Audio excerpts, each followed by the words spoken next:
What's up guys, Xbox Tech Junkie here, back today with another video. It is finally here, the Elite Series 2 controller. I've been waiting for this for a long time. 2 years to be exact, ever since I got the first quote-unquote rumored leak. And you know, I kind of think that leak ended up being a little more true because the 3 lights in the middle was kind of the only thing they ever shown about it. And I thought it was like a battery thing, but obviously we now know it's the different control sets that you can have.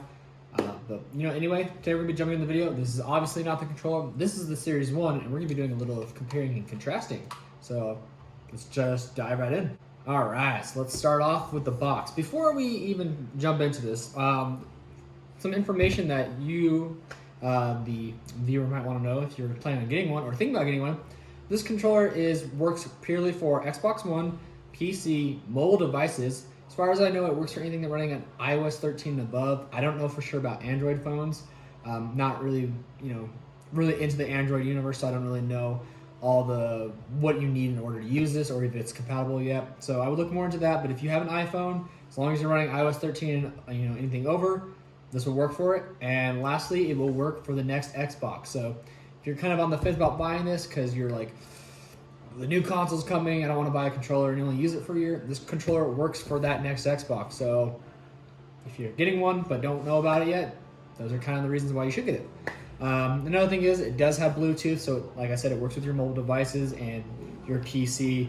The things it comes with is the controller, obviously, the 2 interchangeable D-pads. There's the regular, if I can get it off, the regular crosswalk guy, and then the the disc one, as I call it. And then you get 6 different type of thumbsticks. So you'll get the basic ones, the domed ones. Then instead of getting 2 long ones, get 1 long one and 1 domed one. There's like a lot of different types, and there's a reason that they got rid of the bigger long one. I think they said that not very many users, from what they could tell from their studies, were using it, so they only include 1 I think it's for movement more. You get 2 sets of paddles, the small and the large ones, the carrying case, the charging dock, the new thumbstick adjustment tool, so you can now take that off, put the tool in, and change the tension if you want to. And then last but not least, a USB Type-C cable. So if you are an Android user or anything that uses USB Type-C, this will work for it. So in case you lose that cord that comes with it, you'll have another one laying around. But anyway, let's just jump right in. There's the front. There's the lovely back. There's the side. Both sides are kind of the same. They just tell you what's in what. The other side's just in different language. But let's just jump right into it. I'm super excited, as you can tell. Or can you tell? Maybe not, because I'm super monotone right now. But this is probably one of the most exciting experiences of my life. Until next year when the next Xbox comes out, which obviously I'll be doing an unboxing video. More than likely, I'll have hopefully a Halo one if they do it. All right, so once you get open, inside is, well, this is from something else. Inside is a green square. So that's fun. You're greeted with this lovely case, similar to the Series 1's case. That's pretty much all you see is just the case. So once you get the case out, which we're gonna do now, there is our case, complete with a nice working fabric and some rubber for the Xbox logo. Inside is a little circle where you just kind of grab that tab, and inside it's going to have like a bunch of little cool stuff. For one, you have your charging cable. We don't really want to see that. It's just a green, or actually it's not green anymore. It's just a black and gray braided USB Type-C. You also get a little information container. So you get, your instruction manuals and all that fun jazz. First thing you're greeted with, as I just said, instructions telling you how to sync the controller, how to set it up, how charging works, all that fun jazz. We'll look into that more a little later. More information, and last but not least, a 14-day trial of Xbox Game Pass Ultimate. If you can get it, I'm gonna wave it all around there just for a second, make sure that camera gets it. Yeah. Whoever gets it, gets it. It's 14 days. I already have Game Pass, so there's no point in me keeping it from the lovely viewers. I'm gonna knock this over here for now. All right, so case-wise, it's pretty similar. It feels a little more smooth. The other one felt more rugged. This one feels a lot smoother. we're gonna open it up, and here comes the best part, seeing the controller for the first time. Oh, it's such a beautiful controller. So once you open it, you have this little basket thing. It's typically for the charger, so you can take it with you. One thing you'll notice when you open it first, and hopefully for people who buy it, don't freak out. You can see that the tab, sometimes they have them there, or they did for Series 1. The little controller things are missing, or no, sorry, the paddles, they're just hiding safely in the back. And already this controller feels so good. That front wraparound grip is amazing. This controller feels really, really good. I really am, oh God. Let's put that down like a baby. Inside, there's a little tab that you just kind of have to pop off, maybe. Yeah, just pull right off. This is what's just covering your little charging dock. And on the inside, you can see there's the charging dock, the tension key, our thumbsticks, and the other D-pad. I personally like to keep the cross D-pad, not a big fan of the disc one. On the back, there's this little rubber thing. You pop that guy open, kind of like that. And that's for you to be able to, already break it. It's okay, it pops right in. That's where you're able to shove the USB Type-C charger inside and charge it. This might happen, don't freak out. It looks like it just slops right back in. So we'll come back to that in a minute. I broke my controller case. Let's take a minute just to look at these. Wow. So for the newer one, they went for a full jet black, it looks like. The top is still kind of that silvery, but it's actually still darker. So on your, I guess your right, my left is the Series 2, and on your left, my right is the Series 1. You can already see so much of those fun differences. And obviously this one no longer has this piece where you have your batteries. That is now completely internal. New textured triggers, which I really kind of like the feeling of. And then one of the major differences in the front now is they finally fixed it to where this piece is now a part of the first faceplate controller. The Series 1 came out at such a weird time. It came out in 2015, and so it was considered basically just to be a Series 1 controller for not just, you know, the elites, but basically the Xbox controllers. This is still technically an original Xbox One controller, not part of the Slim series that we have now. If you don't know the differences, it's just meaning that the newer series have Bluetooth built in, so you can connect it to your phones and other devices like a PC. And Series 1 does not do that because it came out just 1 year prior to the series, or the Xbox One S and the S series controllers to release. So unfortunate for the Series 1s. If you're looking for Bluetooth and want to save money, doesn't have it. You can still save money if you're planning on just using it for Xbox, though they do have one problem, and that is losing the grip. Fortunately for me, I did not lose my grip until just this past year. I've had this since day one of 2015 it was, and just this past July, grip finally came off. So mine lasted pretty good. I'm also really good at taking good care of my controllers, but some people were unfortunate where it just came off by itself. This new one doesn't look like it could come off as easily. It looks really built in there. I guess only time will tell. I'm like kind of nervous to see like a little bubble because that's typically what happened. Another thing that to note is they got rid of the giant, you know, paddles. These used to be a lot bigger. Like even these guys, they were like super huge, and it created problems with setting your controller down and causing it to hit buttons. That problem is not virtually gone, but for the most part gone. You can set it down somewhere and it shouldn't hit the buttons. But let's just start looking at some of the differences between this controller and the Series 1 controller. Just to show you already, see, it's fixed.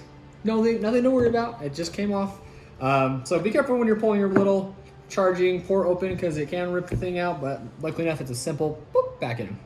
All right, so let's just jump right in to the differences. Major differences for one, like I said, are the new wraparound rubberized grips. The Series 1 only had it on the back end, and you can see it's a lot grayer than the Series 2, or a lot lighter, I guess, so to speak.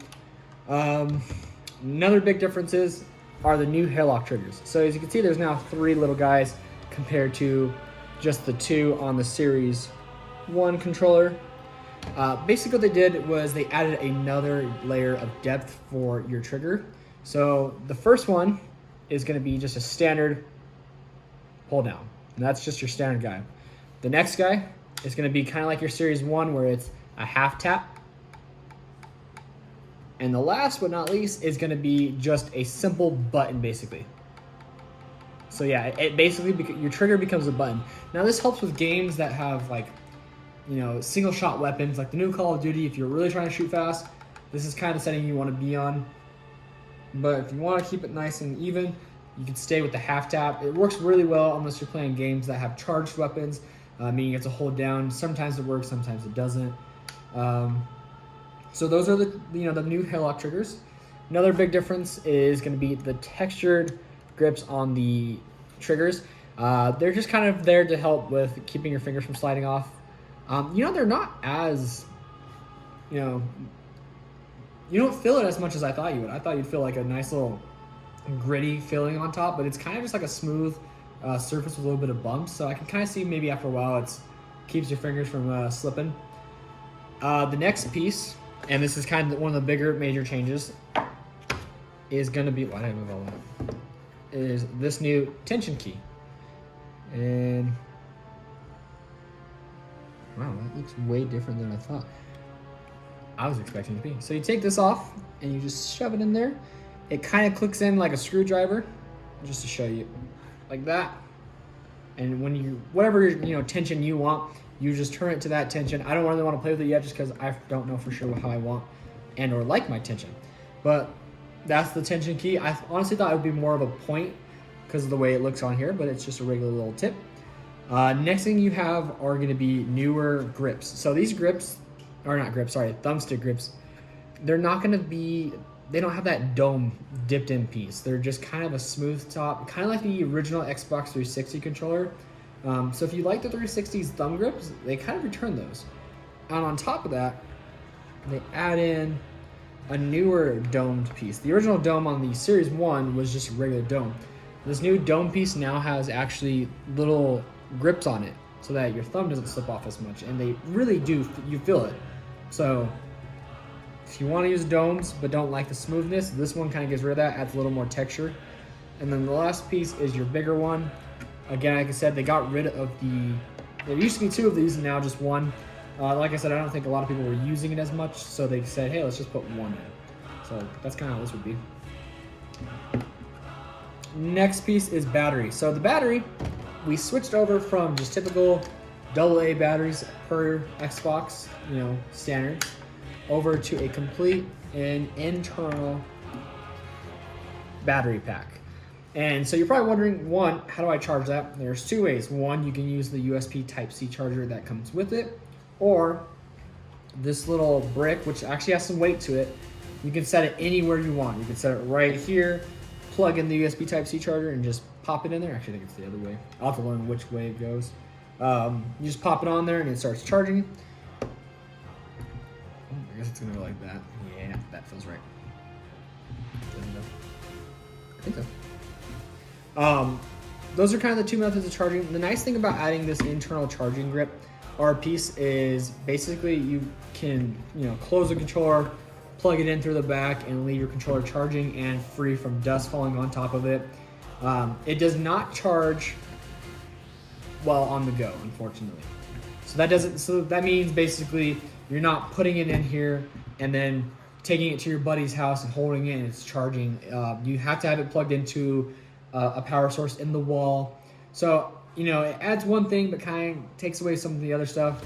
Not really, I guess. These ones you would just pop in new batteries. I'm a little skeptic on having internal charging devices only because I'm terrified that if this battery fails, meaning, it stops taking a charge, it just damages and no longer works. I'd have to sit there and this basically would become a nice wired controller. And I don't even know how much it is to get this replaced because getting to it kind of looks like a little bit of a pain. It does come with the standard adapter for Xbox headsets and a 3.5mm jack. So if you still want to use your headsets from the original Xbox or from any type of 3.5mm use, you still can. One of the last bigger changes is the way that, first off, this little dot right here, that tells you the charge on your controller. So obviously if it changes to I believe it's an orange color, controller's dying, or I think it's orange when it's charging, white when it's, charged. The last piece. So on the Series 1, you can see that there's this 2-button process. There's 1, switch over, it's 2. This is what changed your controller presets. So, for me, number 1 is Halo 5 Guardians. Number 2, I believe, when I first made it, was like Forza. Basically, what this allows is for you to have, if you're switching from one game to the other and you like different controls on that game, you swap this over and you start playing on that control scheme. The Series 2 has now 3, but it kind of has 4. So when it's basically turned off like this, it means you're on the standard Xbox preset for any game. A does A, B does B, triggers and bumpers, etc. It's standard. If you turn on the first one, light one comes on. For me, that will probably be Halo 5/Halo Infinite when it comes out. Number 2 can be Call of Duty if I change it, or number 3 can be whatever I want it or you guys want in your case. So basically, you would just hit this button, and whatever preset you're on, the light will change. And like I said, when it's completely turned off, no, not the controller, but this guy, it means you are on standard preset, and from there, you basically can just play with it. Now, setting up this controller is fairly easy. Once you turn it on and get it synced to the Xbox, you simply just plug it into the console, go into the controller, it's like the controller app, I can't remember the name.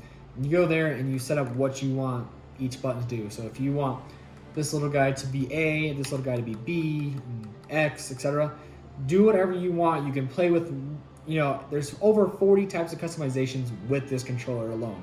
So whatever is more comfortable for your case, you can do that. But that's pretty much the bigger differences. I think we covered pretty much everything. Like I said, the case pretty much comes with everything you're going to need in it.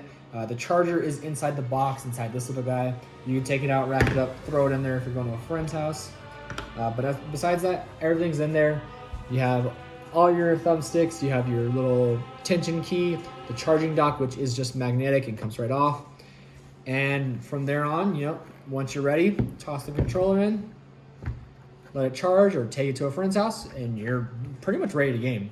I'm pretty excited to get to use this. I will make another video within at least a week or a month, giving the new controller a test and seeing how I like it, if it's better than the Series 1.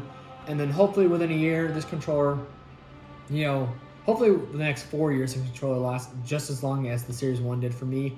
So far, I think this controller looks to be a huge improvement over the Series 1, and I cannot wait to play it and give it a try out and let you guys know how it is. So thank you so much for watching. Have a great day.